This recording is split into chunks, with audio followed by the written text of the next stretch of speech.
السلام عليكم ورحمة الله وبركاته. نحمده ونصلي على رسوله الكريم. أما بعد، فأعوذ بالله من الشيطان الرجيم. بسم الله الرحمن الرحيم. يا أيها الذين آمنوا استعينوا بالصبر والصلاة إن الله مع الصابرين. وعن أم حبيبة أم المؤمنين رضي الله عنها قالت قال رسول الله صلى الله عليه وسلم: من صلى 12 ركعة في يوم وليلة بني له بهن بيت في الجنة.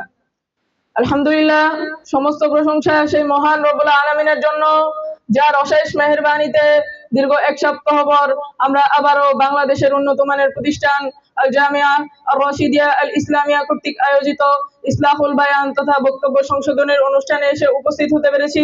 সেই আল্লাহ তাআলার প্রতি অসংখ্য শুকরিয়া আদায় করি। সকলে বলি আলহামদুলিল্লাহ। দুরূদ ও সালাম বর্ষিত হোক মানবতা মুক্তির দূত সাইয়্যিদুল মুরসালিন খাতামান নবীন আহমদ মুস্তাফা মুহাম্মদ রাসূলুল্লাহ সাল্লাল্লাহু আলাইহি ওয়াসাল্লামের প্রতি। সকলে বলি আল্লাহুম্মা সাল্লি আলাইহি আল্লাহুম্মা বারিক আলাইহি। উপস্থিত প্রাণপ্রিয় শিক্ষক মণ্ডলী, উপস্থিত দূর দূরান্ত থেকে আসা ইলম পিপাসু ছাত্র ভাইরা, আজকে উক্ত ইসলাহুল বায়ান হতে আমার বিষয় দেওয়া হয়েছে আসসালাতুত তাতাওউ তথা নফল সালাত। আমি উক্ত বিষয়ে সংক্ষেপে কিছু আলোচনা করার চেষ্টা করব। ওয়া তাওফীকি ইল্লা বিল্লাহ আলাইহি তাওয়াক্কালতু ওয়া ইলাইহি উনীব। সম্মানিত উপস্থিতি, প্রথমে আমরা জানবো নফল সালাত কি। নফল সালাত হলো ওযু করে 2 রাকাত হোক 4 রাকাত হোক যে সালাতই আদায় করা হয় ওই সালাতের নামই হচ্ছে নফল সালাত। নফল সালাত আদায় করার মাধ্যমে গুনাহ মোচন হয়ে যায়। নফল সালাত আদায় করার মাধ্যমে যে ব্যক্তি নফল সালাত আদায় করে আল্লাহ তাআলা সেই ব্যক্তিকে সাহায্য করেন।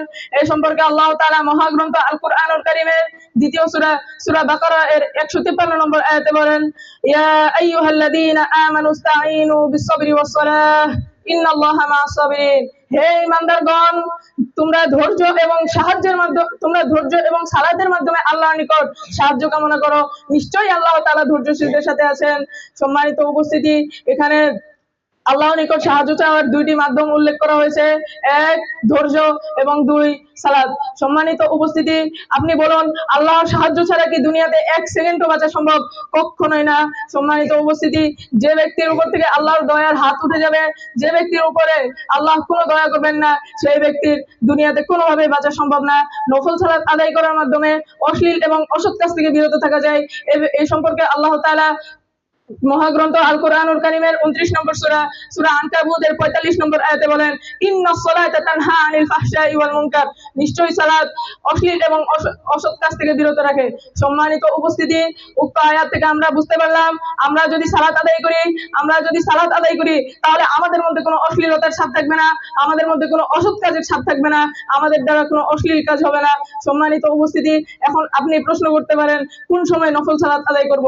এই নফল সালাত আদায় করার কোনো নির্দিষ্ট সময় নেই, তবে হ্যাঁ, আল্লাহ তাআলা কিছু নির্দিষ্ট সময়ে কিছু নফল সালাত দিয়েছেন যেগুলো আদায় করলে আল্লাহ তাআলা অনেক বড় নিয়ামত দিবেন। এই সম্পর্কে ইমাম ইবনে হাজার আসকালানী রচিত বুলুগুল মারামের 2য় অধ্যায় বাবুস সালাতের 9ম পরিচ্ছেদ বাবুস সালাতুত তাতাওউ এর একটি হাদিস, ওয়ান উম্মে হাবিবা রাদিয়াল্লাহু আনহা قالت قال رسول الله صلى الله عليه وسلم, উম্মু হাবিবা রাদিয়াল্লাহু আনহা হতে বর্ণিত, রাসূলুল্লাহ সাল্লাল্লাহু আলাইহি ওয়াসাল্লাম বলেছেন, মান সাল্লা 12 রাকাতান, যে ব্যক্তি 12 রাকাত সালাত আদায় করবে, ফি ইয়াউমিন ওয়া লাইলাতিন, দিনে এবং রাতে, বুনিয়া লাহু বিহিন্না বাইতুন ফিল জান্নাতি, তার জন্য একটি জান্নাতে একটি অট্টালিকা বা প্রাসাদ নির্মাণ করে দেওয়া হবে। বলুন সুবহানাল্লাহ।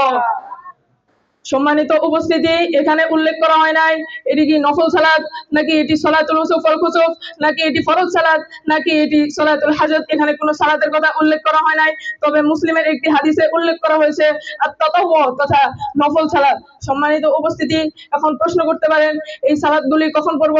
ইমাম তিরমিজি উল্লেখ করেছেন আরবা ক্বাবলা যুহরি, 4 রাকাত যোহরের পূর্বে, ওয়া রাকাতাইনি বাদাহা, 2 রাকাত তারপরে, ওয়া রাকাতাইনি বাদাল মাগরিবি, 2 রাকাত মাগরিবের পরে, ওয়া রাকাতাইনি বাদাল আশাই, 2 রাকাত ইশার পরে, ওয়া রাকাতাইনি ক্বাবলা সালাতিল ফজর, এবং 2 রাকাত ফজরের পূর্বে। উক্ত হাদিসগুলো হলো তিরমিজি 415 নম্বর হাদিস, মুসলিম 728 নম্বর হাদিস। সম্মানিত উপস্থিতি, উক্ত হাদিস দ্বারা বুঝতে পারলাম আমরা যদি নফল সালাত আদায় করি, দিনে ও রাতে যে সালাতগুলো নির্ধারণ করে দেওয়া হয়েছে নফল সালাত, সেগুলো যদি আমরা আদায় করি তাহলে আল্লাহ তাআলা আমাদের জন্য জান্নাতে একটি ঘর নির্মাণ করে দিবেন। তাই আসুন আমরা বেশি বেশি নফল সালাত আদায় করার চেষ্টা করি।